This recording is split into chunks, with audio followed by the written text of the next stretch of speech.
Welcome back to Kings of the North. Doug Lesmerises and Bill Landis. I am in Nashville, Tennessee, which is in the South, Bill. So I'm a little, I don't know, like I'm fine. It doesn't mean that I can't ever go to the South, but I don't know if the word is out yet. I don't know if people are like, it's that guy. You know what I mean? Yeah, you better be careful down there. You might have people coming for you. Yeah. So this is our Tuesday show, but we're dropping it a little bit early on Monday because we want to react to what was released, the report by ESPN on Sunday about the notice of allegations. They had a draft of it about Michigan's Connor Stalions situation, some other recruiting. So we didn't want to wait on that. So we're going to talk about that here. I also went to Penn State over the weekend. You can find my camp report on Penn State. Nice 11-minute hit.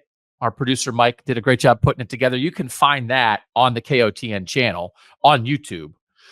But we'll also discuss that a little bit. There's a little bit of news that we want to get to. And also at the end, we'll talk about the preseason coaches poll that came out. I think the AP poll comes out next week. But we want to talk about how many teams in the North are in the poll and why everybody's bad at voting and that kind of thing. But there is a little housekeeping that we want to do off the top. And we have a couple announcements. One is that longtime friend, burgeoning gambling expert, he's sweeping the nation, Tyler Shoemaker is going to join Kings of the North every week this season. He was a guest on this show a couple weeks ago, but we are going to have a Friday betting show where Tyler and I talk about what's going on, his best bets for the week, where you can find some edges. He and I did a show like that on my old Buckeye Talk show a couple years ago that I think people liked, and I like that he's super smart. And he's a swell fella, Bill. So This is great for us. We know it's not for everybody. Our expectation is that will be a separate show that drops every Friday morning during the college football season. So it's sort of like the latest information. And if you have zero interest in gambling, maybe it's not for you. But I also think sometimes when you talk about gambling edges, you just gain information about football. But we don't want to talk about gambling if we don't have somebody who's really smart about it. Tyler has his own T-shoe index that it's proprietary. He, figures out why it's not just some guy being like, oh, I got an edge. He's got numbers. So Bill, we're super excited to have him on board. Yeah, really excited, especially for me, because now it means that I don't have to talk about gambling because I'm not good at that. I'm not good at that. I'll place a wager every now and then, but talking about markets and trends and power ratings and all that stuff, that's not for me. People want to hear from folks who know what they're talking about, and Tyler definitely does. So I'm excited to have him on board. So I know there are people watching and listening who know T-Shoe who are going to be fired up about this, and maybe you don't know who he is. He's fun. He's good. It's going to be a fun, interesting show that if you are on the apps, betting a couple bucks on games or whatever, I think you'll enjoy it. The other thing that we want to officially announce is that we are going to a live 5-day-a-week show starting on August 26th. That's the week before the season starts. It's after week 0. We don't have any Northern teams playing in week 0. So maybe kind of ignore it. I don't know. But that's what we're going to be. That's always what the plan has been. We've sort of been in soft launch mode for the past year, but we want to be a live show. We want to be a daily show. And so the plan is that we will be on here on YouTube live, and then we'll be, we'll drop it in your podcast feeds later. But really, we would encourage you, if you've been listening only on podcast, maybe try it on YouTube when you can. You can still just listen on YouTube. You can close your eyes and just listen. Monday, Tuesday, Wednesday, Thursday at noon. And then a post-game show on Saturday that will move around based on the most interesting Northern games. We won't cover every game on Saturday. We're going to come back on Mondays and do a comprehensive look at all the Northern teams that played that week and how their games went. But we'll react in the moment on Saturday to a couple of the best games. Maybe it'll be after the noon games. Maybe it'll be after the midday games. Maybe it'll be late at night if the best Northern games are at night. But Bill, it's here. Yeah. This has been the plan all along. We've sort of been teasing people like what's coming. We're growing. And now in 3 weeks, we're going to really do this thing. Yeah, we will. I'm excited about it. And I think I won't say too much, but those daily live shows too may not necessarily always be me and you kind of chopping it up like it always has been. We might have some recurring voices, guests that will join us too. So I'm excited about that. It's going to be fun. Like I'm glad we've had this ramp up, but it's time to get going and have this thing be every day. So I'm looking forward to it. So if I look different, I am in a hotel in Nashville, Tennessee, and this hotel makes me feel like I'm 1,000 years old. My room does not have a closet, a table, a chair, or a window, but it does have a fully functional guitar. What the heck? There was a guitar hanging on the wall. And so we would like to get with the show, get to a point where we sort of have like a little intro, before we just come on. Like I say, hey, welcome to Kings of the North, like some kind of intro thing, Bill, right? We've had songs in the past on some of our shows. Maybe you just have some funny clips and, some tackling sounds, but we want an intro, right? We definitely want an intro. Do you know how to play the guitar? So I'm not great at it, but I can noodle around a little bit. So while I've been here, I worked out a possibility of a theme song for us. I mean, it's basic, right? Yeah. I mean, it's basic. But since they hung a guitar on my wall where they could have put a closet or a desk, this is a nice guitar. Oh, it is Nashville, right? Yeah. I don't think every hotel, like this is the Moxie Hotel brand, I don't think they give you a guitar when you're in Tucson, Arizona. But yes, I'm in Nashville. So I worked this out. See, we don't have to do this as a theme song, but just see what you guys think. Okay, make sure I got this right. The South can cram it. The South can cram it. The South can cram it on Kings of the North.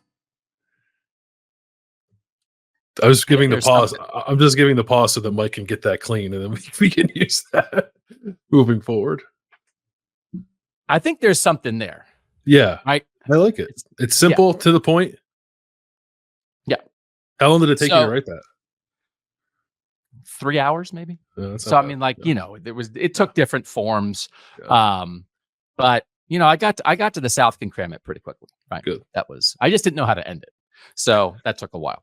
So anyway, that's the housekeeping. We're going to talk about Michigan. We're going to talk about the preseason coaches poll. We're going to talk about my Penn State visit, but we want to start with a couple little things happening in the North, Bill. And one of them is really unfortunate for Notre Dame. It's a guy that you've talked about on this show who is now going to be out for the season. Yeah, Charles Jagisaw, the presumed starter at left tackle for Notre Dame, pulled or tore a pectoral muscle, had surgery. He's out for the year. It is a really tough blow for Notre Dame. There are more than just the one offensive tackle question at Notre Dame, but I think that was the predominant question about Notre Dame going into the season is how are they going to replace Joe Alt and Blake Fisher, their two departing tackles, Alt being a top 10 pick, I think, or top 15 pick in this most recent NFL draft. And part of the reason why it wasn't such an, oh my gosh, what are we going to do kind of question is because people had a lot of belief in Charles Jagisaw and kind of being the next guy in what's been a really good program for developing offensive linemen, and now they're without him. So they kind of have to start all over. They entered camp thinking that Charles Jagisaw could be the left tackle, and then Tosh Baker, who's a veteran, and Emil Wagner, who's a little less experienced, could compete at the right tackle position. And now it seems like Baker and Wagner are probably going to have to be their starters. And if it works out that Tosh Baker is the left tackle and Emil Wagner is the right tackle, neither one of those guys have started at that position prior to this year. So it is a really, really tough blow for Notre Dame. Maybe the spot on the roster where you think to yourself you couldn't afford to lose somebody, and now they've lost their best player. So I tried to ask this of Luke Fickell a couple months ago when he was on the show, and he was sort of like, nah. But I think that was maybe because it's specific to Wisconsin, because Wisconsin always has great offensive linemen. I think offensive line health is one of the most important things to great teams. And I think there's enough times when you can look at a team's super successful season and you might say, they trotted the same 5 guys out there every game on the offensive line. And you can look at some other teams. There's a Michigan State team that pops to mind, especially like in the midst of that really successful Mark D'Antonio run where Michigan State was winning 10 games every season. They had a game where they had a season where they went 7-6, but I think they lost 3 or 4 offensive line starters that year. And it's like, okay, well, who has 9 offensive linemen you trust? oftentimes as we've covered college football, trying to figure out who the sixth offensive lineman is a really big deal. Okay, if somebody goes down, who slides, who's the guy you put in, whatever. To have this in camp is really tough for Notre Dame. And then sometimes, it's just like karma. This is not a real thing, but now it's like, okay, well, now you really don't want to find out who your seventh offensive lineman is if something else happens. And it's it is really difficult because even at the highest levels, and especially in the portal era, man, there are great teams who don't have 3 or 4 offensive linemen they totally trust, much less 6, much less 8 if you have multiple injuries. So you just hope that, you feel terrible for Charles Jagusaw, but you hope for Notre Dame like this is it, because nobody can go into their depth anymore on the offensive line, I don't think.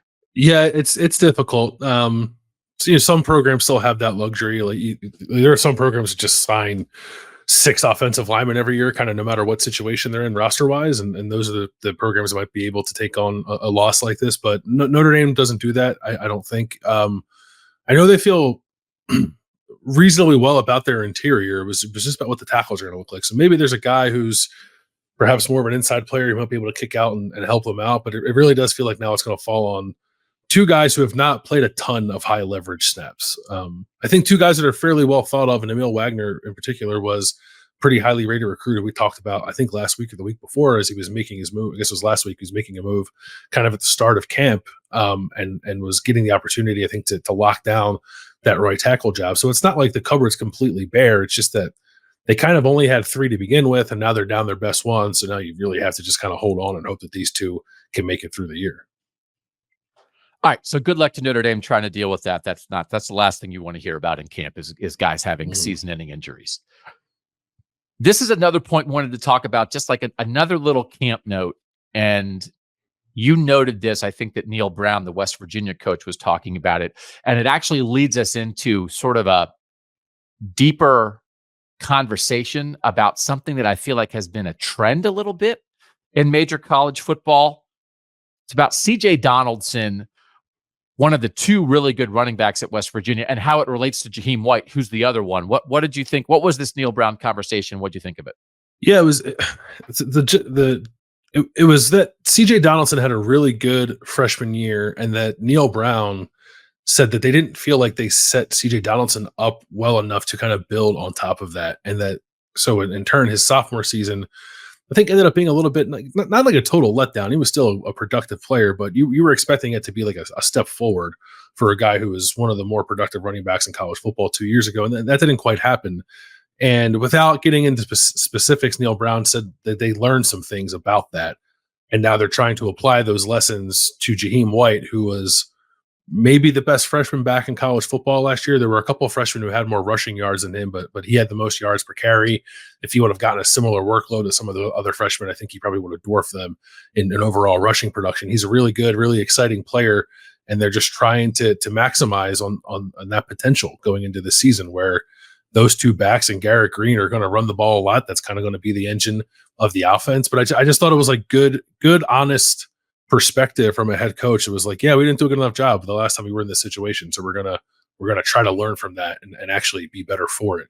I don't know how often coaches actually admit that. I'm sure it happens quite often, and they feel that way quite often, but they don't typically say it out loud. But Neil Brown was saying it out loud here, which would have me excited about where the rushing attack and where Jaheim White in particular is headed at West Virginia. I think it has been I have 4 examples here of big time running backs who had great, really good or great true freshman seasons, and then took a step back as a sophomore. Mm-hmm. And 2 of them are at Ohio State that you and I are intimately familiar with. But I think there is truly something to this. When you burst on the scene as a running back, you're coming out of high school. It's hard to play right away, but if you do, maybe you're fresh, right? You're energized, and you're talented, and it just happens. And then in year 2, maybe your body's worn down a little bit from what happened in year 1, but also now your team is sort of like trying to figure out how to maximize you. Maybe they put too much on you. And I do think there is something mental for sure with these running backs where I think maybe they start trying to hit too many home runs.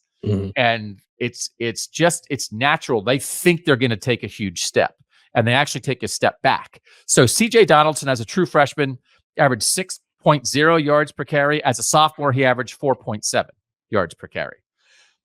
J.K. Dobbins at Ohio State many years ago, 2019, he averaged 7.2 yards per carry as a true freshman. He averaged 4.6 yards per carry as a sophomore.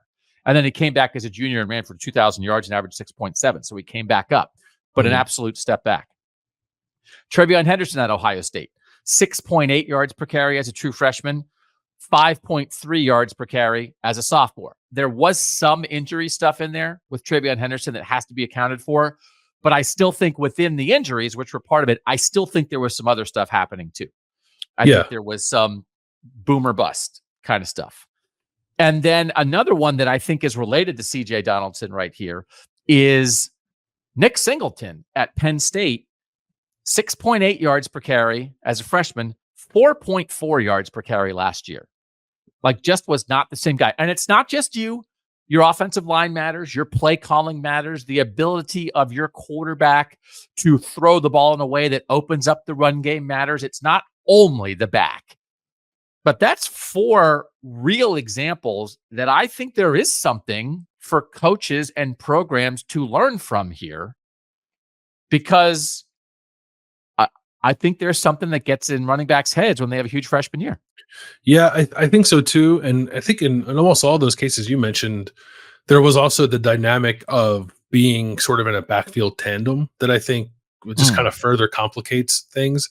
And it's like CJ Donaldson did not have, I think he had fewer than 100 carries maybe in 2022. It wasn't like he was, J.K. Dobbins 87. Yeah, J.K. Dobbins was like 194 as a true freshman. Like the workhorse of Ohio State's offense as a true freshman. So it's not quite the same thing. But I think when you have that year and then you come back with this eagerness to want to build upon it, I think you're already kind of pressing. And then you're also in a situation where, well, if you don't play well, there's another guy here who's pretty effective too, who can take some carries. And for J.K. Dobbins, that was Mike Weber.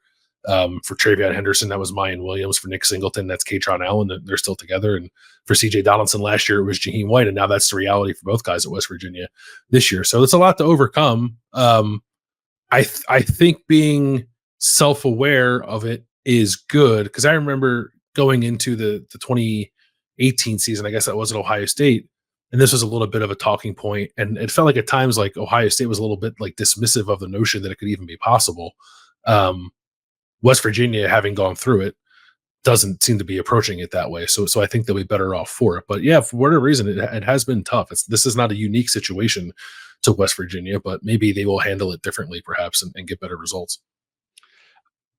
It's just a thing to be on alert for. I would maybe put a bug in PJ Fleck's ear about this with Darius Taylor, who you interviewed at Big Ten Media Days. I know PJ Fleck has liked what Marcus Major, a fifth-year guy, a transfer from Oklahoma, how he has looked in camp. He said over the weekend that like he's been even better than expected. So you would think, oh, it's good. Darius Taylor, who had some injuries last year and did not have 200 carries, but was a very effective back. It's like, oh, okay, we brought in this veteran Oklahoma guy. They can share carries, whatever. And it's the exact circumstance that you've talked about. Oh, we had this great freshman. Let's share carries now. Oh, you're looking over your shoulder. Like I would put Minnesota on alert for this same thing. Learn from the past, because what should be a positive has not always been a positive.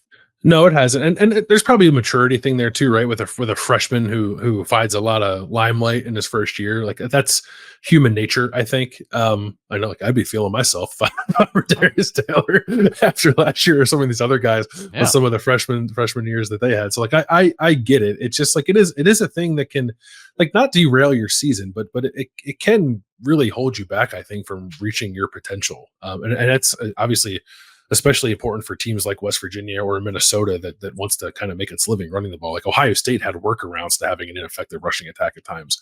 I don't know that these other programs will have that. Yeah. Okay. So before we get to the Michigan conversation, I do want to just touch briefly on my Penn State visit on Saturday. Went to State College for their local media day. You can find that report, that 11-minute report, on our Kings of the North YouTube channel. Includes the clip is me standing in a parking lot with a Nittany lion behind me. You framed that really well, by the way. Pro framing there. You don't want to know how long it took me to frame that. It was shadow and sun and how much of a parked car should I show, and I was sweating, and I recorded the whole first one, and the camera wasn't on, and so I had to do it again. And then the camera, if I wasn't in the sun, there was shadow on my face, but then when I put it in the sun, the camera was overheating and shutting off, and I almost threw the whole tripod in over a mountain. But thank you. Yeah, way to persevere. So 2 things, and people can go watch this. I also put it on our Instagram because I thought it was great. I told Abdul Carter that you predicted that he will lead the nation in sacks. Are you glad that I did that? I am glad that you did that, and I was really happy when you sent me that little snippet. But I was even happier when I watched the longer interview that's in your camp report, where he knew instantly what the Penn State single season sack record was. It wasn't like, oh, I think it's this. He's like, nope, it's 16 and a half, and I'm gunning for it this year. I was like, yes, let's go. So you're on the same page. It is my favorite thing to take the conversations that we have and bring them to the people that we're having the conversation about. Mm-hmm. I think it doesn't happen enough. We treat it as 2 separate things. It's like, oh, let's have an honest conversation of what we really think of people. And then people get out and they're like, coach, what do you think? Or oh, what do you need to improve on? It's like, what are we doing? You're going to go on your show and tell it how it is. Tell it how it is to their face. Yeah. And I would have said, I didn't get to Nick Singleton. It was a whole thing. I had to park, and there was no parking, and you had to put your car over here, and there was a concert, and I thought I was going to get towed, and then it was raining. So I missed the first 10 minutes of the actual player availability because I was running through the rain with my tripod. And the 2 things that I missed were talking to Nick Singleton about a sophomore slump, because we would have dropped it in right here. Mm-hmm. You're like, hey, man, this has happened. What, but lots of guys have bounced back as a junior. What's that conversation? I didn't get to do that. And then I wanted to ask everybody about the Penn State pommel horse guy. Just walk up to all the position groups and be like, hey, did you watch the pommel horse guy? Did you watch the pommel horse guy? The offensive line coach, Phil Troutwine, tweeted about the pommel horse guy. I was going to go talk to him, and I forgot because I was frazzled because I was running through the rain with my tripod. But I did talk to Abdul Carter about you, which was the first thing on my list. And then the other thing is this constant conversation. James Franklin said it at Big Ten Media Days. I think he said it the entire offseason. They want to be more explosive. Andy Koltelnicki, the Kansas offensive coordinator who got hired by Penn State, we have talked about him a ton. I had never met him. He is like a gregarious teddy bear that feels like he's going to be a head coach soon. Do you think Penn State actually will allow itself to be more explosive? Right? We have their comments in the report. We have me talking in the camp report about what I think about it. What do you think? Do you think this offense will? They threw the fewest interceptions in the country last year, but they were 109th in the country in pass plays of 20 yards or more. I do not like that ratio. No. I want them to attack. But James Franklin has a 10-year history there. Do you think they actually will? Yeah, I do. Because I think James Franklin will trust and empower Andy Koltelnicki in a similar fashion to how he did with Joe Moorhead. Right? I don't know. They've gone through some trial and error to kind of regain that offensive mindset that they had under Joe Moorhead. But when Joe was there, I think it was for 2 years, they were really good. They were explosive. They were dangerous. I think they had talent too, right? They had Saquon Barkley, they had Trace McSorley, they had some nice receivers. Chris Godwin, yeah, Chris Godwin, KJ Henry, KJ Hamler. KJ Hamler, thank you. So the players matter, and there are questions about the personnel at Penn State, especially at receiver. But I think we at least have evidence of James Franklin kind of letting an OC whom he trusts cook a little bit. So I think he will do that with Koltelnicki. He needs to, frankly. And it's not, James Franklin is pretty secure at Penn State, I think. But they need to take a step forward. They will not be anything more than a team that like just kind of gets into the playoff unless he really lets someone take the reins off the offense. So, and I think Koltoniki is that guy. So I'm like cautiously optimistic that they'll do it. Yeah. Okay. So go watch that camp report. We're going to be talking a lot about Penn State this year. They're one of the most interesting teams in the country. Did you could you, just in the name of bringing conversations to people, did you, and not that Andy Koltoniki needs pushing to do it, but did you ask him about playing two quarterbacks? What do you think? I think yes. He said Bo Prabula is one of their best 11 players. I didn't include it in the report because I'm saving it, but I prefaced it by saying, "Can I ask you a crazy question?" And then I asked that about playing two quarterbacks, and he said, "It's not crazy." Love it. And then I took it to Bo Prabula and asked him. I said, "Do you think we'll get to a major college team playing two quarterbacks? And if so, do you think it's you guys this year?" Okay. And his answer, the end of his answer was, "Sometimes things look better on paper than they do in real life." And I was like, okay, this is just like crazy reporter guy. Like, this is not a thing a coach would do. But I don't know, man.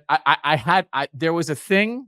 I've done this once in my career where I wrote about when covering Ohio State, when Zach Boren was the fullback at Ohio State. And they had some linebacker injuries. And I was like, I think I wrote, they should move Zach Boren to linebacker from fullback. They don't even use the fullback anymore. Play him at linebacker. And he started at linebacker like 3 weeks later. Yeah. So, and like 6 other people got the scoop on it. Like I did. I suggested it. I'm not saying they followed me, but I was just like, I was clued in on it. And then like when it came to the actual news, I was last. Okay. I hope Andy Koltoniki, who doesn't know me from Adam, I asked him 6 questions, so maybe he knows now. I hope Andy, if you're going to do it, can just call me. Send me a text. Just a little heads up. I should have known that the quotes I was reading about playing two quarterbacks from Penn State Media Day came from the questions that you asked. You read other people ran those quotes? I saw quotes about it. I saw quotes about it. Yeah. Yeah. There goes my secret. It was only like 3 people there with Andy Koltoniki when I asked about it. Oh, now I feel sad. Oh, now it's out. Oh, I'm glad you asked. All right. That was me. That's why I asked, because I figured it was like said in a very public setting.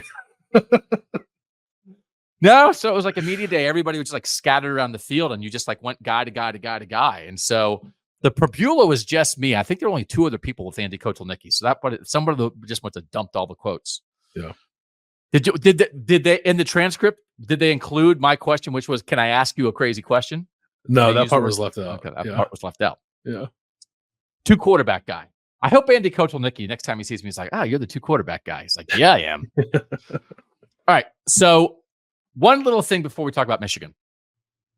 If you're watching this on YouTube, I have 3 things that I would like you to tell us in the comments on YouTube. One is, what college football show that you watch or podcast that you listen to is better than this? Who's better than us? 2, why are they better than us? And 3, what can we do better? So you're 28 minutes in, like you got to be this far. But I want to learn from our audience because I drove from Penn State to Nashville and I was listening to a lot of podcasts. We can be better. We can be better. I'm learning some things. I want to know what the people think. I just want to know what the people think. That's all I'm saying. I'm not saying that we're perfect. I'm not. I'm in Maine. People hate me. I get it. But I'm just saying, I just want to know. I do want to know. Our audience is certainly not the biggest right now. Who's better and why? And how can we improve? 3 questions. Anyone who answers, so grateful. And we're not going to steal from other people. We'll just like, let's keep that in mind, right? Mm-hmm. Yeah. Yeah. Check tape. Yeah. Check tape. Yeah. Yeah. Andy Koltoniki was talking about stealing questions. Apparently was talking about like he borrowed some play from a high school in Missouri because he was like watching a recruit on film and he was like, "That's a great play." So it's like, it's just that. We're just watching film and acknowledging. All right, let's talk about Michigan. I think the conversation around Michigan that I have listened to, and I've listened to Michigan people / reporters talk about it, and I've listened to national people talk about it. I feel like we're having the wrong conversation about Michigan. And I feel like at the moment, people are caught up in what the punishment is going to be for Michigan based on what the NCAA believes it can prove beyond a reasonable doubt and slap penalties on. Again, this is based off ESPN reporting over the weekend that they saw a draft of a notice of allegations that includes level 1 violations, which are the most serious for Jim Harbaugh, for fired assistant Chris Partridge, for Denard Robinson, who's already gone, but for the program at large. That's the biggest thing, that maybe Michigan would, as a program, would be in line for level 1 penalties. And also that Sharon Moore, according to the ESPN report, deleted 50 plus text messages between him and Connor Stalions. And like, what does that mean about anything? I think the Athletic reported that Sharon Moore was looking at perhaps like level 2 penalties. Level 2. Yeah. I think, I got confused. Like, it's like, how can he be in line for a show cause penalty potentially in a suspension, but it's only level 2? Because that feels like, oh, that's show cause is pretty serious. I assumed that would be level 1, but it's not for Moore, the way that it's been reported. I don't think the penalties are the most important thing. I think legacy is the most important thing. And 20 years from now, will the average college football fan think that Michigan cheated its way to a national title or not? And as more information, I don't want to say evidence, but as more information comes out, I think it's affecting legacy. And obviously, if it would be a worst case scenario for Michigan and they would vacate the national title, that's disastrous for the legacy. You took the title away. But I also think there's like a preponderance of the evidence of like, they didn't take it away, but everybody's kind of like, oh man, those guys, they won because they cheated. I'm not saying that's where we are, but I think that's the most important thing. And I can feel the conversation getting waylaid by the lack of trust in the NCAA and the general incompetence of the NCAA. I can feel it getting waylaid by the fact that the ESPN report, and clearly this notice of allegations, will also include things like a coach helped a player get an Instagram profile, a coach gave a player a ride, a coach gave a player a piece of gear, all the kind of stuff that we all hate by now. We hate that stupid NCAA stuff. And people are glomming on to that. But I think the real conversation, and then it becomes sort of like this almost jokey, oh man, isn't it crazy that college football has no rules and everybody does whatever they want? It's so funny. And I don't actually think it's funny to have a sport that a lot of people care about. And it's like, ha, there's no oversight. Woo! It's like, I don't want to honk. Ha, ha, ha, ha. That's not a horn honk to me. So I think like we're creeping more toward a lot of people thinking Michigan was helped by illicit methods / cheated its way to a title. I'm not saying that we're there. Michigan fans aren't there, but I think that is the most important conversation. Two great friends of the show, Mark Snyder and Nick Baumgartner, two great reporters, right, who covered Michigan for a long time, wrote a book last year, and I was jealous of it because they wrote a book about a Michigan championship team and got another Michigan championship team. Book sales probably went through the roof, right? Mountaintop, it's called. They wrote a book about the 1997 Michigan national championship team. And you could just write that book because, like, it's all good. It's all good. I'm thinking about the person who 20 years from now might want to write a book about the Michigan national championship team. And is Connor Stalions a footnote? Is he half the book? Or is he the reason you can't write the book? Because everybody's like, oh yeah, that title that was achieved through nefarious means? I think we don't have the answer to that yet, but I think it's the most important question. I kind of feel like we do have the answer to it. No, like what's the Not missing piece for that to not be the answer? so Actual this leads. punishment. Well, I don't know that punishment's the only thing. Yeah, I think perception, the court of public opinion, and it's one of those things where you can find things in life where it's like maybe somebody, it wasn't beyond a reasonable doubt, but it's sort of like everybody, okay, well, yeah, the person got off, but come on, right? yeah. I don't know if we're there, but I will say this, in listening to specifically some Michigan conversations around this, I have 3 main points I wanted to make about this issue, because again, I haven't heard these conversations. I think the legacy issue is number 1. The second part of it is, have we just everybody agrees that Connor Stalions did it? Like, Yeah. he did it, and then it's a matter of how much of an advantage it gave Michigan, and it's a matter of how much you ascribe to the letter of the law of the NCAA rule, right? But in this conversation, I even like the Michigan conversations I heard, everybody's like, well, he did it. We know he did it. So is that your point? That we're at well, he did it. Like the rule was violated. The question is, who knew? Did anyone order it? How much were the coaches involved? But that to me is still a secondary issue. It's if he did it, that broke a rule, whether anyone told him to or not, whether anyone knew about it or not. He did a thing that the rules said you can't do. And it feels like, again, as we have this conversation, we've reached well, everybody knows that. And like, I didn't know we were there. That feels like a main thing. Does everyone agree that he did it? Yeah, he did it. What is it? What's the Netflix documentary going to be like? No, I didn't do it. Like, of course he did it. There's going to be a 90-minute movie about it at the end of the month. I don't know. I don't know why you would need any more evidence than what we already had prior to 2 days ago to think that, oh, maybe he didn't do it. Like, you know what I mean? Like, clearly he did it. So that was why the reaction to it was, and I get like there's some like salacious stuff in there about like deleting text messages and stuff like that, but why anyone reacted with any kind of surprise or shock to the news that ESPN reported was kind of baffling to me, because it was like, yeah, we knew this. Of course it happened.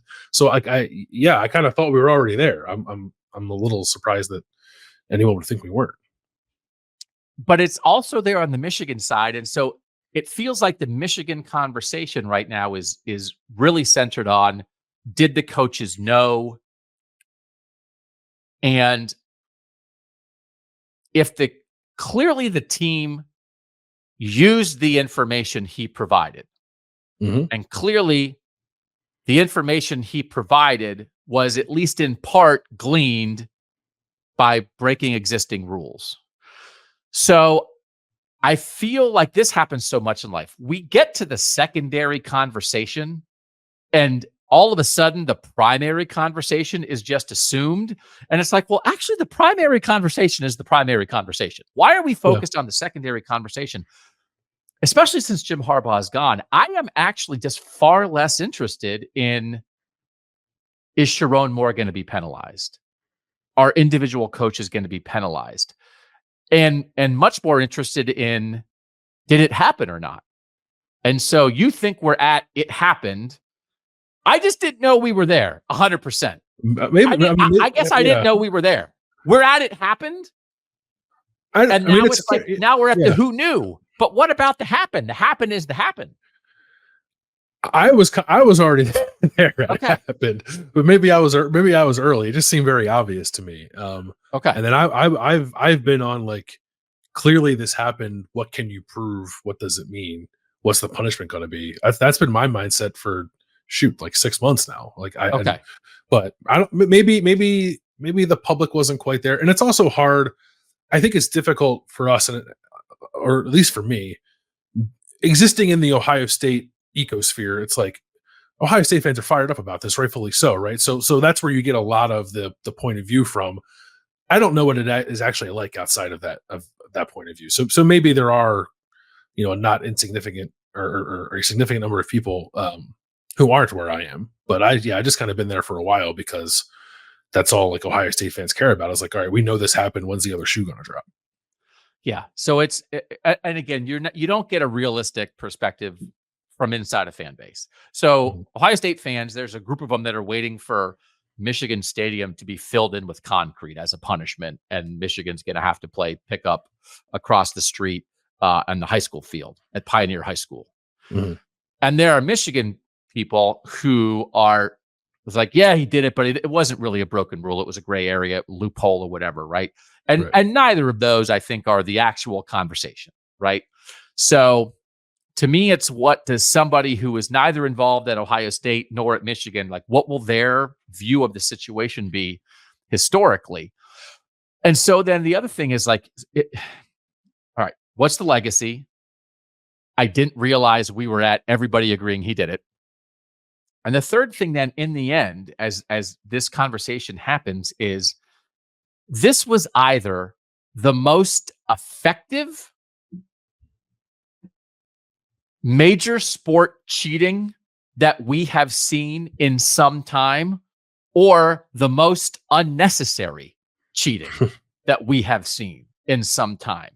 Because either Michigan transformed from a team that was good but not great, could not beat Ohio State, had lost 14 of 15, had sort of hit like a 9-10 win ceiling under Jim Harbaugh. Clearly, he had gotten the program back from where it was with Brady Hoke and Rich Rodriguez, but they could not get over the top.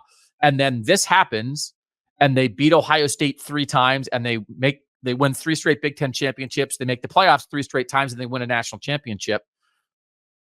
Either Connor Stalions was a primary part of that, or all of that was going to happen anyway. And then why was he doing this? You maniac. What are you doing? It was unnecessary. It was an infinitesimal advantage. And they had great coaches, which I think they did.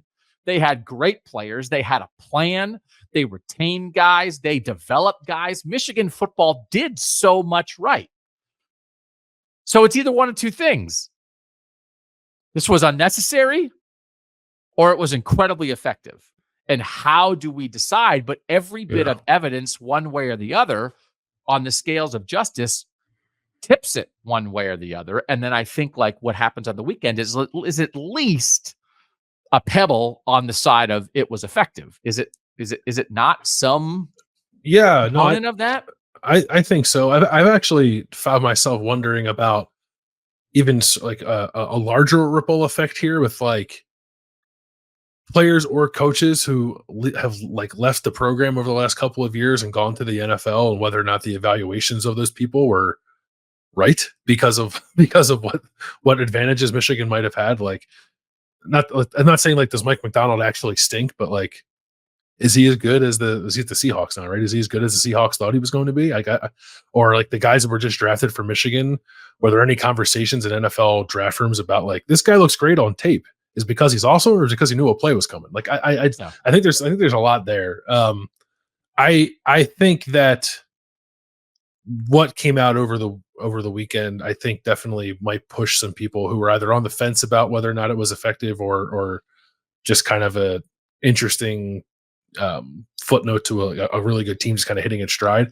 I think probably a fair amount of people were pushed toward the side of this was an effective strategy for Michigan.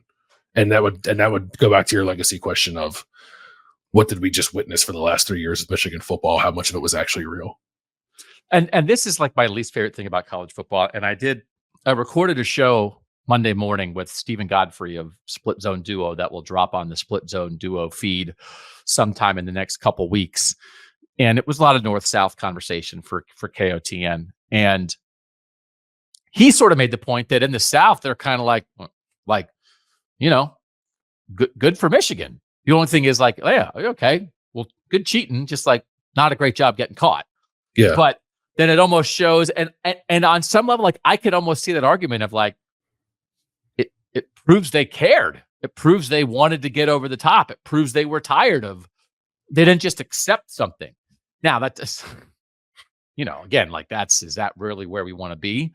But I think there is some component of that, right? And if a lot of this, again, I listened to multiple Michigan podcasts, and like there was just a lot of talk of Jim Harbaugh didn't want to turn over his personal cell phone because it's government overreach, and how dare you want to look at my cell phone? And so the level 1 potential violations are just because he didn't cooperate. I also listened. I'm driving 10 hours through the night from Pennsylvania to Tennessee in the mountains, and I'm just listening to stuff, and my mind is just going crazy. I listened to an interview with a movie director, the guy who directed Longlegs. Did you see Longlegs? Too scary. I did not. I know who it's. Oz Perkins, the psycho guy's kid. Yeah. Yeah. So there was an interview with him, and for the first 10 minutes of the interview, I was like, this guy sounds like Jim Harbaugh. And it helped me realize that I think Jim Harbaugh thinks of a football team and the sport of football like a piece of art. And it almost helped me, Jim Harbaugh started to, maybe it was because it was 11 o'clock at night in the mountains of Virginia, but started to really make sense to me that the way this guy was talking about making a movie, to me, is the way that Jim Harbaugh talks about building a football team. And when you're making a movie, it almost the director didn't say this, but it reminded me of this. If you're making a great song and you sample somebody's song, but it's in pursuit of art. And then you make this great song and everybody loves it. And then the original artist comes and is like, hey, I want half the money because you sampled my song. Mm-hmm. And it's you didn't ask for permission and whatever. And then you kind of have to pay the piper, but maybe you don't even care because that's not how you think about things. You aren't governed by regulation. You're in pursuit of something greater. You're in pursuit of art. And I think Jim Harbaugh views football as art. So to him, it's there's whatever the bylaw is. What are we talking about? You want to look at my phone? I don't know. I'm not following your rules. I'm in pursuit of a grander ideal. We're beyond the NCAA. We're beyond bylaws. We are in pursuit of perfection. We are in pursuit of greatness. We are in pursuit of winning, bonding us together forever. And nothing can take that away from us. And then the NCAA is like, can we get your phone? And he's like, no, you can't get my phone. Because if you ask that director, I want to see your phone. Because I want to see the notes you had about this movie and how much you cribbed from Silence of the Lambs, which the director was talking about. It's an homage. He'd be like, I'm not giving you my phone, but there is no NCAA in movie making because it's art. But if you view football as art, there are still rules here. So anyway, it was he's gone now, and I finally get him. And I don't even know, that's not a criticism. I think it's a worldview. I just figured him out and he left. I love the idea of a Michigan man being the guy who was finally going to stand up to the NCAA in that way. Yeah. And again, the whole thing of this conversation, I've heard people say this is Michigan, which sort of, I think does ideally hold itself to a higher standard. Mm-hmm. Maybe finally let that higher standard not stand in its way. And it said, let's get after it and let's win this thing, and went 15-0. So the other comparison, I've made this comparison on the line, is the Houston Astros did not have their World Series taken away, but I think everybody views them as dirty, rotten cheaters, right? Yes. The Astros can cram it. Yeah. But the other thing that happens, I don't know that in Major League Baseball, people are like, isn't it crazy? Trash can lids. Ha ha. But in college football, we do that. It's ha ha, cheating is funny. I don't like that attitude of there's no rules here. It's the Wild West. I think the sport's too important to just be oh, well, what are you going to do? So I would not say what Michigan, this Connor Stalions situation is, I don't think is not nearly the Houston Astros thing, because the Houston Astros are dirty, rotten cheaters. And every time that World Series, the two? I think it was multi-pronged. Multiple players were involved. I think it was more top down. It was absolutely no doubt about it. No doubt. Nobody could argue that it didn't give them a gigantic advantage. I think there's still gray area here. I don't think it's as much of it's not as pervasive. There's not as many people involved that we know of right now. And it's not as, I think, immediate of. Anyway, if you want to say it's as bad as the Astros, send it to Bill Landis. I don't think it's in that. I think it's in the same subspecies, but it's not the same thing. So anyway, but that carries with them forever, right? Everybody in the history is whether the MLB took it away or not. Well, the first thing you think of with the Astros and that World Series title is cheaters. Mhm. That's what I'm curious about with Michigan and just how we'll view this. And it's both how Michigan fans will view it, and it's how Ohio State fans will view it, their greatest rival, and then how the general population will view it. And so that's the conversation to me. That's the conversation. And it's not tied up in Jim Harbaugh didn't want to turn his phone over, and it's not tied up in, can you believe that this silly recruiting violation is in the notice of allegations? That's not what it's about. It's about true legacy. I think you're right. There's more coming clearly that will impact that conversation, including this Netflix thing, whatever it is. It seems like it's going to be just Connor Stalions telling his side of the story. So who knows how they might. Yeah. No, sure. I'm actually eager to hear it, but it's probably not going to be a complete. I mean, Connor Stalions seems very intent on protecting the Michigan football program. Because clearly he loves nothing more than Michigan, given the extent that he went to help Michigan try to win a national title. So I'm not saying that we're going to get all the missing pieces with that thing, but that is another opportunity, I think, for people to come around to the idea that you're talking about, more broadly, just hearing the name Michigan or hearing Jim Harbaugh, and the first thing you think is cheater. Like that, there's still a few things that could happen before this is resolved that I think could push more and more people in that direction. I think of it as when you think of people talk about this all the time. If the Michigan 2023 national title was a living entity, when it died, how high in its obit would the word cheat be used? Is it in the first sentence or is it in the fifth paragraph? And so who's writing the obit? AI, computer algorithm. No, it's the compository of human knowledge about the subject. Up until that point, you would say, Siri, write an obit for the Michigan 2023 football. And now my Siri just turned on. Siri, cram it. God, robots are everywhere. Oh my God, robots. Now we're on that. The other thing is this. There have been times, a lot of the other typical cheating things in college sports that have typically revolved around paying players, right? A lot of those rules violators, as time passes, the violation of the rules is almost viewed as cool, right? That hey, they were outlaws. Hey, they were rule breakers. Hey, and especially now when it was well, why weren't the players getting paid all along, right? For real, that's what that So that idea, right? I just don't know if the passage of time will get to the point where it's Michigan, man, they were really getting after it. The disguise, the disguise is pretty cool. The disguise is pretty cool. I like those guys. Oh yeah, they got that. I don't know if this is like that. I don't. I don't think it is. Yeah. Oh man, that guy had sunglasses on with a little blue light. That's crazy. I love that guy. I love that guy. I don't know. Is that a Jimmy Fallon impression?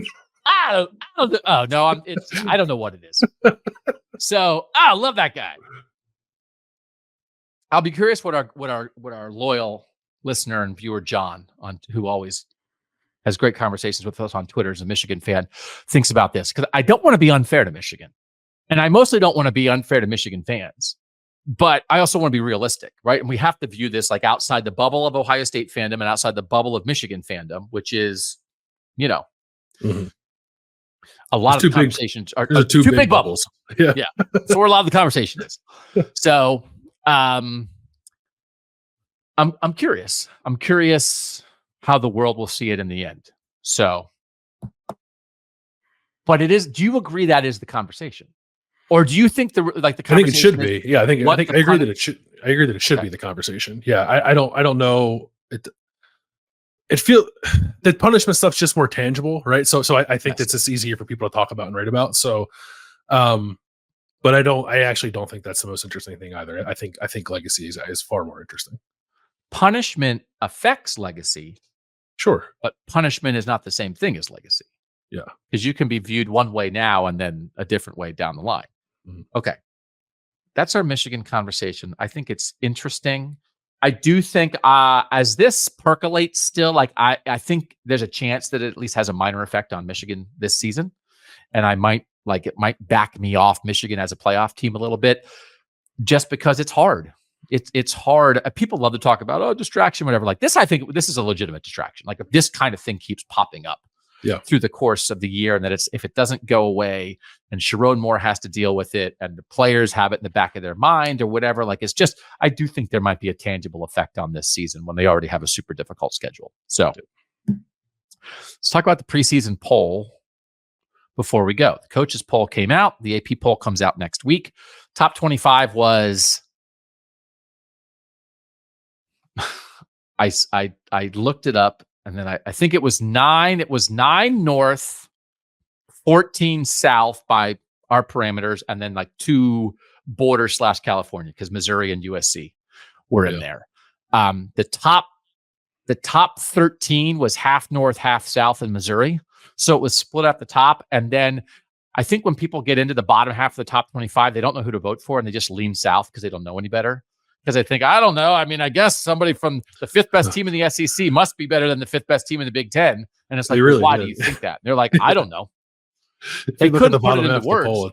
That is what it is. It's like Southern team grab bag. Who's the 7th best team in the SEC? Who's the 7th best team in the SEC? Put them 21. Right? It's nonsensical. Yeah. I also think Georgia, and I don't think it's to Georgia's benefit. Georgia, to me, is being treated in the preseason discussion like Georgia's the defending national champ. Georgia didn't even make the playoff last year. But in a world where Michigan won the national title and lost its head coach, much of its staff, and a lot of talented players, where Washington made the national title game, lost its head coach, much of its staff, and a lot of talented players, where Alabama made the playoff and lost the greatest college football coach of all time, people are falling back on the previous 2 years, which I don't know why you would do that. I definitely would not vote Georgia first. No doubt about it. If I was a voter, and I once was, and you were once a voter, I'm pretty sure I would have Ohio State first. I'm pretty sure I would have Texas second. And then I would have a long discussion with myself about Oregon and Georgia for 3. And so Georgia would be in my top 4, but that Georgia got, I think, 46 first place votes. Yep. And Ohio State got 7 is, I don't care about the polls. They don't matter. But perception matters. Like it's a little piece of information to find like where people are thinking right now. Yeah. And I think their view is wrong. I think the idea that Georgia is way out in front of everybody else is almost factually, objectively wrong. I think that's wrong too. You and I think, have somewhat different views on Georgia, where you think they're going to go 0-12. Is that what it was? 0-12 was that your record? I actually think they'll go 0-12, make the SEC title game, and lose that and go 0-13. 0-13. I think they're still good, but I don't think that they are the unequivocal class of the sport. I think 46 first place votes is wrong. I think it's part of the reason why we wanted to do this show, right? Is because we're trying to knock people off of this kind of lazy default where you just put a team like Georgia at the top of your poll because you don't want to do any research and figure out what the sport is actually going to look like this year. Ohio State got 7, Texas got 1. Like, I'm glad someone gave Texas a first place vote. I think Texas is deserving of first place votes. Michigan got a first place vote. Don't know what that's about because we're not rewarding Michigan in the preseason coaches poll for being beat the champ to be the champ. Like, okay, last year. So like, there's some nonsense in here for sure. But if your point is that Georgia does not deserve to be held in such esteem relative to the rest of the sport going into this season, I definitely agree with that. Why is Ole Miss 6th? I don't. Can anyone define? People like Lane Kiffin. People, I think. Well, it's this is not a media poll. This is a coaches poll. But I think coaches polls typically just kind of reflect whatever the media is talking about, because they don't really do a whole bunch of research. I sense like a desire on the part of the national media for Lane Kiffin and his team to be nationally relevant, so that they can keep talking to him and about him. I think Ole Miss has a nice roster. I don't think Ole Miss is the 6th best team in college football. Yeah. I don't like why Ole Miss would be ahead of Notre Dame or Penn State. I just don't understand. Notre Dame is 7. Yeah. Penn State is 9. So Georgia 1, Ohio State 2, Oregon 3, Texas 4, Alabama 5, Ole Miss 6, Notre Dame 7, Michigan 8, Penn State 9, Florida State 10, Missouri 11, LSU 12, Utah 13. I don't know.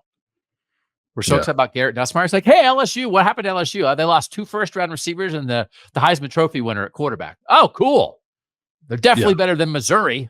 Right. Are they? They're definitely better than Utah. Why? Why? I have no idea why. I'm peeking at the other receiving votes. Decent amount of love for West Virginia. Why is Texas A&M 20? What are we doing? Yeah. That they're always that's like, that's the who do I think is going to finish 5th in the SEC conversation, right? It's wild to me. Yeah. So we want to change the lazy default. What has USC done to deserve to be ranked 23rd in the preseason bowl? I don't. Other than woefully underperformed since Lincoln Riley has got there. I don't know. I don't know. So it's just how people like. I think Utah should be like 7th. Like I don't. Yeah. I like what like. I think Kansas State. Why is Ole Miss better than Utah? I have no idea why. I don't know why. Is it because Ole Miss's number 1 running back transferred to Ohio State? Is that what put him over the top? I don't know. Yeah. Because they took a bunch of transfers. Yeah, they're the portal darlings of 2024. So that's a tried and true winning recipe. Yeah, is loading up on transfers. So how people view the sport matters. So that's why the poll matters. The poll does not matter in terms of who actually is going to make the playoff. It does not affect the committee. It does not affect results. But it gives us a peek at perception. And what we want to do on this show is push back against South-leaning perception. And we want to tell the South to cram it. So the South can cram it over this poll. And the problem is, it's like Northern people do it. I don't know what the split is between, I'll get it for the next show. How many Southern coaches vote? How many Northern coaches vote? How many border coaches vote? But there are absolutely Big 12 and Big 10 coaches / the SIDs who fill out the ballots for them, who are like, I don't know, Ole Miss 4. Like, they do it too. Yeah. They do it too. Why? Because that's how we've been trained to think about this sport. When in doubt, the South is better. Why? Lane Kiffin's not a voter. Why?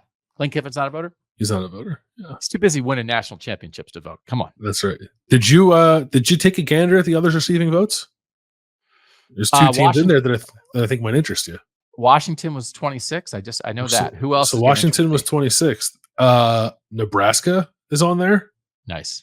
Okay. And Syracuse is on there. Hey, see, that's real. How many votes did Syracuse get? They got 1? They got 1. Yeah. We are changing minds. You sent a note the other day that like the odds for Iowa to make the Big Ten title game or win the Big Ten went down. I think to win. Yeah, it was I believe it was Bud Elliott who said it. I think it was to win the Big Ten went from like plus 1,400 to plus 1,000. Yeah. You know what is the most egregious oversight among those not receiving votes? No Rutgers. Oh yeah, that is actually is an oversight. Yeah. Are we sure Ole Miss is better than Rutgers? Florida has votes. I'm done. Get out of here. If Graham Mertz was still at Wisconsin would have negative votes. But he's at Florida now, so it's like, they figured it out. That's the thing. A lot of people think the South figures stuff out when they add Northern people. It's like, what was the team? Auburn. It's like Auburn figured it out. They got the Michigan State quarterback. If that guy was at Michigan State, people would think Michigan State's going to go 3-9. But Peyton Thorne gets to Auburn and are like, that's the solution. Yeah. What are we doing? And Maryland got votes. Maryland got votes? Yeah. Maryland got votes instead of Rutgers? That actually is wrong. Maryland got a vote for real? Yeah, they have 5 points. Yeah. Oh, my God. Rutgers is going to win like 4 more games. No, I take that back. Rutgers is not going to win 4 more games in Maryland. I think Rutgers is going to win like 8 more games in Maryland. I can't. And Maryland's been on a great run. That's okay. People don't know what they're doing when they vote. Okay, that's it for this show. I'll be, again, who's better than us? Why are they better? What can we do better? And we don't want to, we're not going to kowtow to any single fan base on here. But I want to always be fair. And the fans are first. The fans are first. We don't work for the players. We don't work for the coaches. We work for the fans. So I don't want to be unfair to Michigan fans, because it kind of stinks for Michigan fans that they just had what I think is the greatest season in Michigan football history. And like, this is the conversation. I wish the Connor Stalions stuff never happened. I wish Connor Stalions didn't exist. Like, I know people think it's fun, but I think for Michigan, then we'd know, right? We'd know. Mm-hmm. And if Michigan, if there was never a Connor Stalions and Michigan went 15-0, like, it'd be awesome. Wouldn't it be? And so then there's a part of me that definitely is stuck on the idea of, man, what if it really didn't matter? And even if it was against the rules, what if it really did nothing for them? It doesn't mean they shouldn't be punished, but for the legacy conversation, if someone can really explain, man, it did nothing. It did nothing. Or that the in-person, like, he was good at stealing signs, but man, 96% of it came from TV and coaches' film. The in-person stuff didn't matter. Like, if you could find a way to do that, that'd be great. My ears remain open for that. But then part of it is like, well, if that was the case, then why did he keep sending so many people to games? Yeah. Right? Yeah. Like that. Right. So my ears are open for that discussion. And it doesn't mean that Michigan wasn't good. It's just, is it what helped them get them over the top? And here's the other thing too, like, it is, and I meant to research this, but I'll get to it. It was hard to get to Tennessee. I'm right across, there's a Johnny Cash bar. I'm right across the street. Johnny Cash Museum is across the street. And I'm around the corner from a Kid Rock bar, a Luke Bryan bar, and a Morgan Wallen bar. I think everybody who sings a country song has a bar then. I think you get awarded a bar if you have like a top 10 Those are country probably hit. the 3 worst bars in America, if I had to guess. Yeah. So I didn't get to research everything. But part of the issue here is that Michigan was so good. If Michigan had gone 9-3, nobody would care.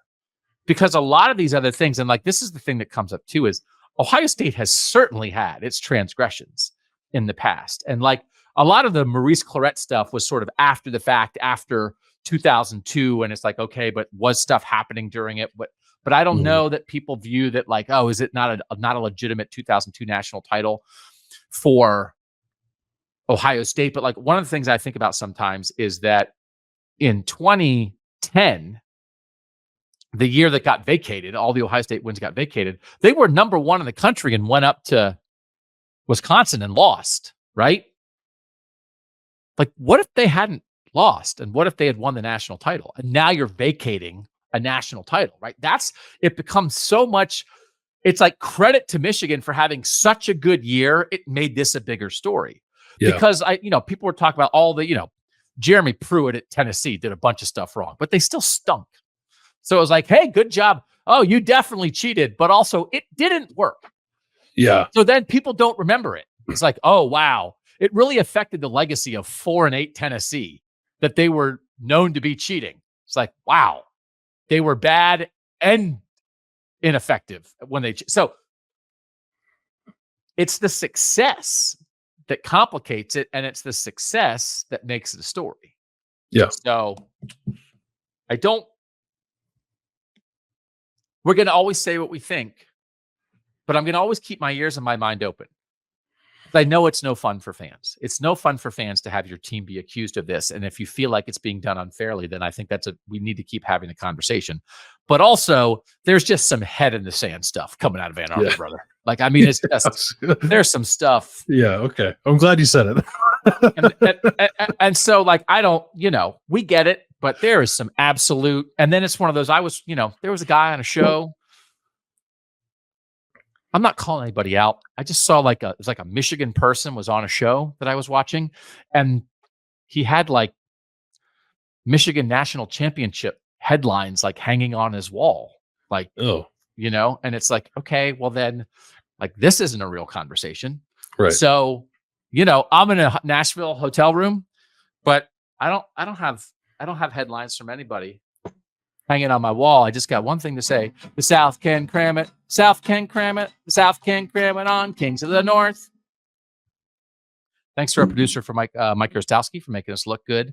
Not sound good all the time. I don't know if we auto tune that? Can an AI auto tune that make me sound like Morgan Wallen?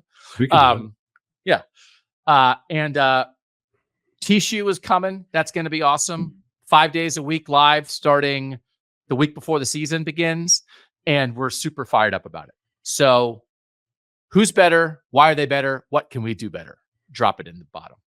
I didn't run this by you. You're okay with me asking people? I have a feeling of what all the comments are going to say. You're too nice to Michigan. I just said you're too nice to Michigan. Less Doug. All right. From Tennessee, from the heart of the South. He's Bill Landis. He's actually in the North. He's fine. I'm in the South. He's Bill Landis. I'm Doug Lesmerises, and that was Kings of the North.